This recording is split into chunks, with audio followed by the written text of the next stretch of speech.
We'll invite our chime to sing.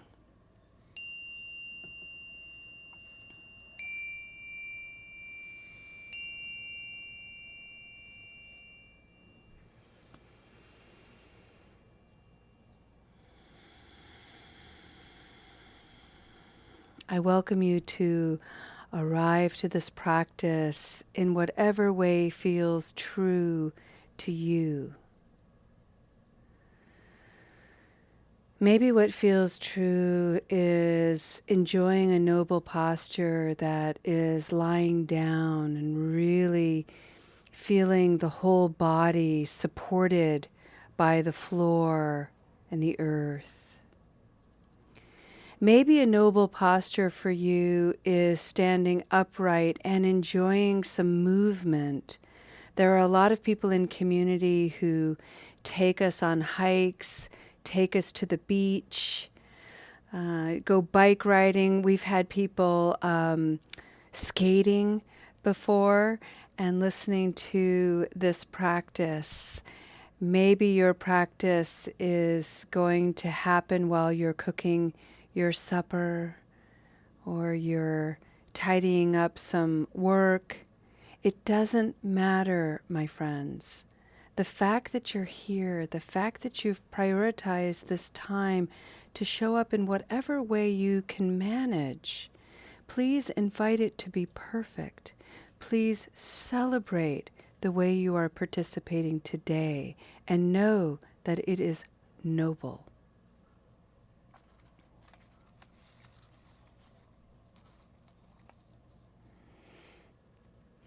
I'd like to begin our practice by sharing with you a sentiment of loving kindness. This one reads, "May you not believe everything you think.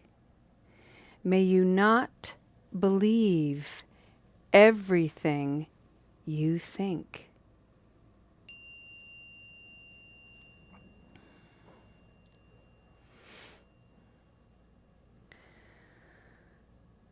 For the month of May, in the Spokane Sangha of Recovery Dharma, we have been exploring the mother, the archetype of mother, its symbolism, the way it manifests, its qualities, the association with the sacred feminine, whatever that means to you.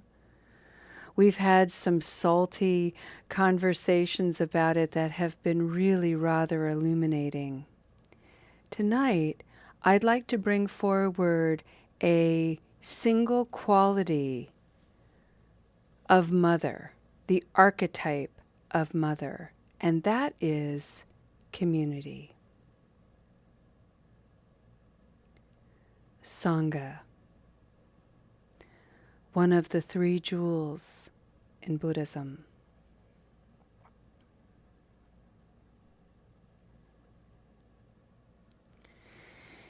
In many species upon this good earth,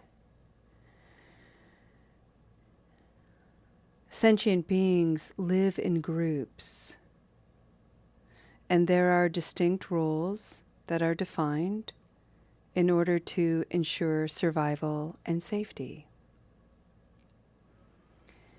There are many types of species where the matriarchal lineage, the mothering, happens with communities, sisters, aunts, many mothers coming together, caring for the young.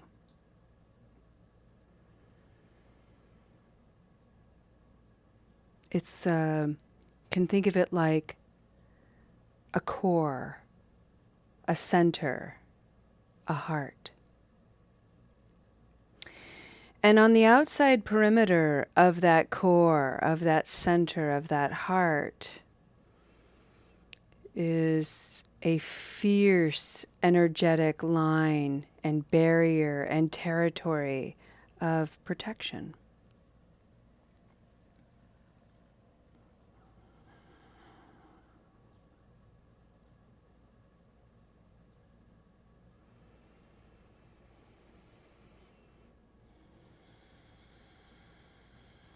In the Buddhist tradition, The legend of the Buddha is such that he spent a lot of time alone. He tried on many practices, many perspectives, many philosophies popular in the day. He practiced with great enthusiasm and with impeccable discipline, until one day he determined to discover a practice that was for himself. He sat, he invited stillness, he sat with the inner critics of his mind, called Mara.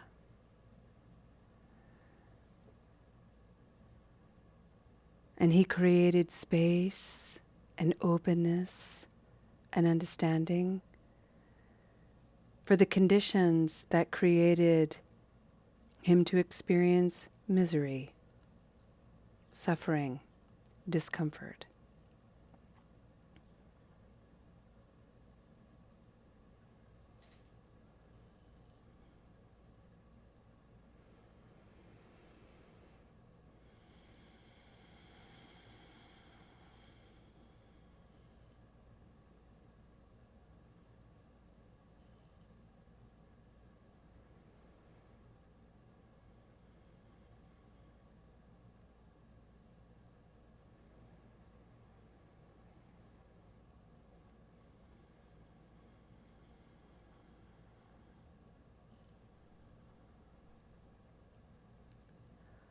What causes you discomfort?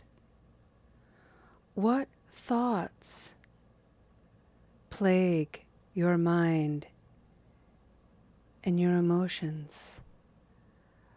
What has punctured the heart and the core of your being? Can you see it? Can you identify it? Can you question it?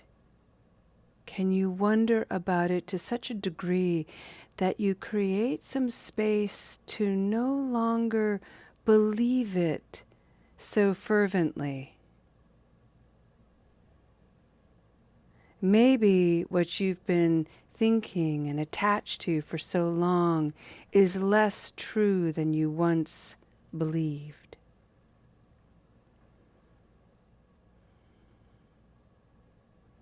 The Buddha woke up. He woke up to the misery of life. He woke up to understand its causes and conditions. And he realized that there are 8 concepts that create this matrix of wisdom that enable a human being to relinquish some of that discomfort. The Buddha was very clear to his community, a community of human beings, both men and women, that he gathered up, honoring the qualities of the Sacred Mother and the Sacred Father. And he said so clearly, please don't be like me.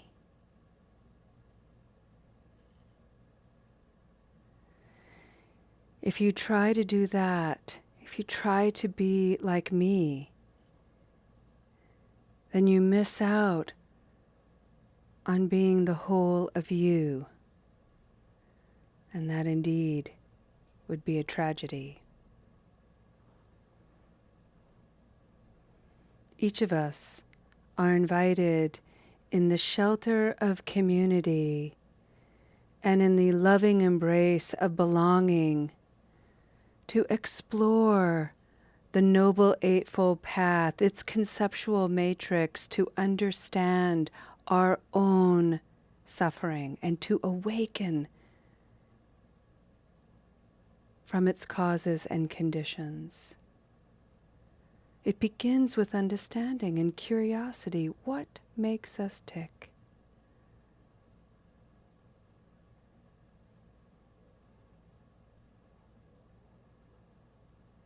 It has a determination to it, an intention that says, I'm going to keep going. Look at all of you right now, me included. We keep showing up. The intention is to keep recovering. It's amazing. And it takes wise action to do that. And wise effort, too. And one of the most grounding concepts in working with the mind, opening the heart to the wonder of being human and the wonder of being each of us, is wise speech. What are the words you're speaking in the privacy of your own mind? Are your words encouraging? Have you adopted language that is harsh and diminishing and it doesn't even belong to you? Abandon it.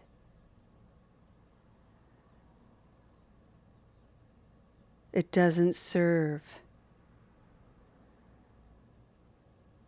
The Noble Eightfold Path is a dance of beauty, love, compassion, and joy. Use those words. And watch how it changes your life. Watch how you find yourself stepping into mindfulness, sati, presence. What's happening now?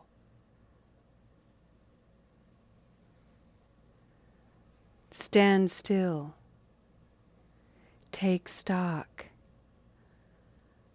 Look at how well you're doing. Concentrate.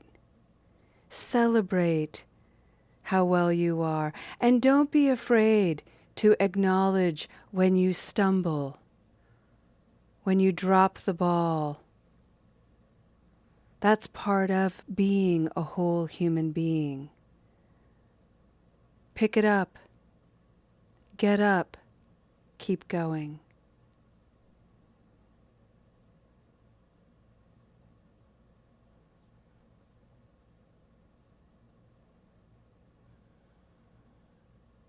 But we can't do it alone.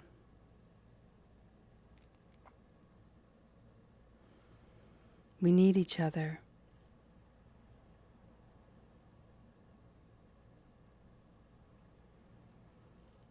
We need to connect. We need to belong.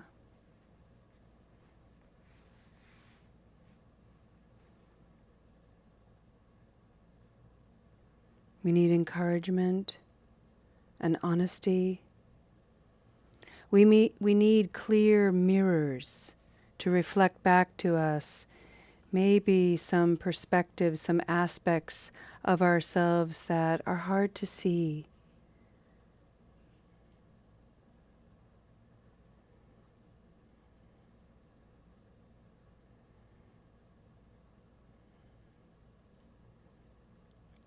The Sacred Mother in the Buddhist tradition is the Sangha. It is the place of refuge. It is the place of anchored belonging. It is home.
Friends,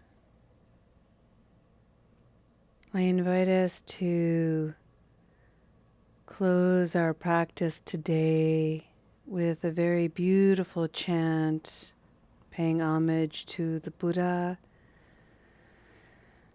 I'll chant it 3 times. This is a very popular chant, and if you know it, you can sing it with me. I'll chant it fairly slowly so you can get the rhythm of it.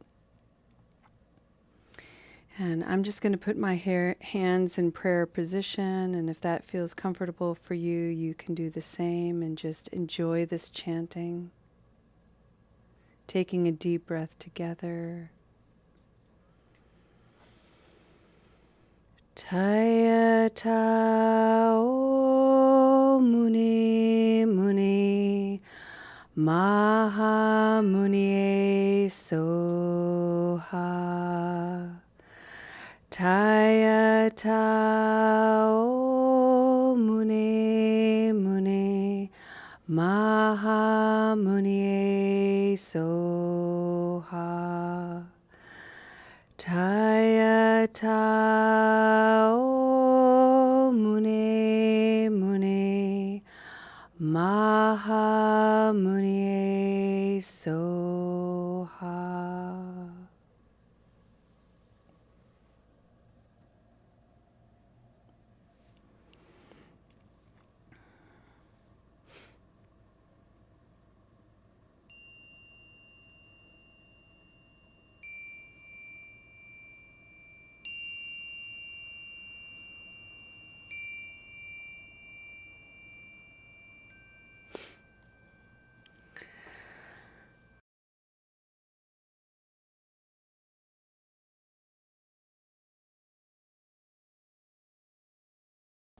Let's go ahead and end our practice with a dedication of merit.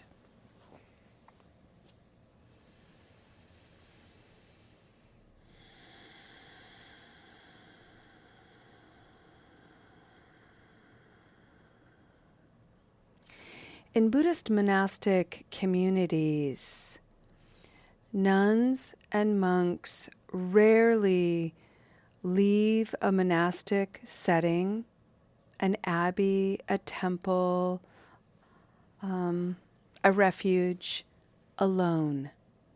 They rarely venture out into the world by themselves. And the reason being is the conditions that tug at us are so great. It is so easy to fall back into habit energy.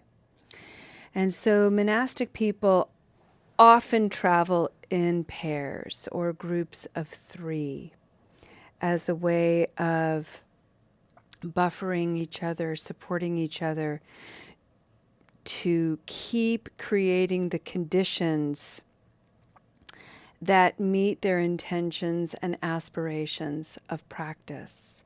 I bring this forward because most of us are journeying somewhat solo.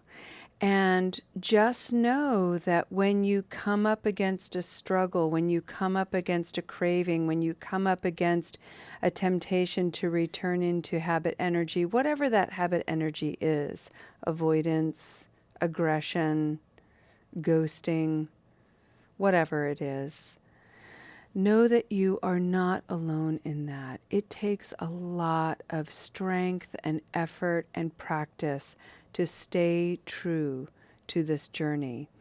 That means it takes a lot of mistakes, too. Sangha is a reminder to be gentle. Enough of the warring, enough of the battling. We need the radical acts of compassion, loving kindness, and joy in order to bring freedom from substance misuse and abuse. Your practice is invaluable. May it reach out into your communities. May it find people sleeping on the streets, in their cars. May it touch people behind bars or in the hospitals. May it find anyone hiding away, not able to find their way out quite yet.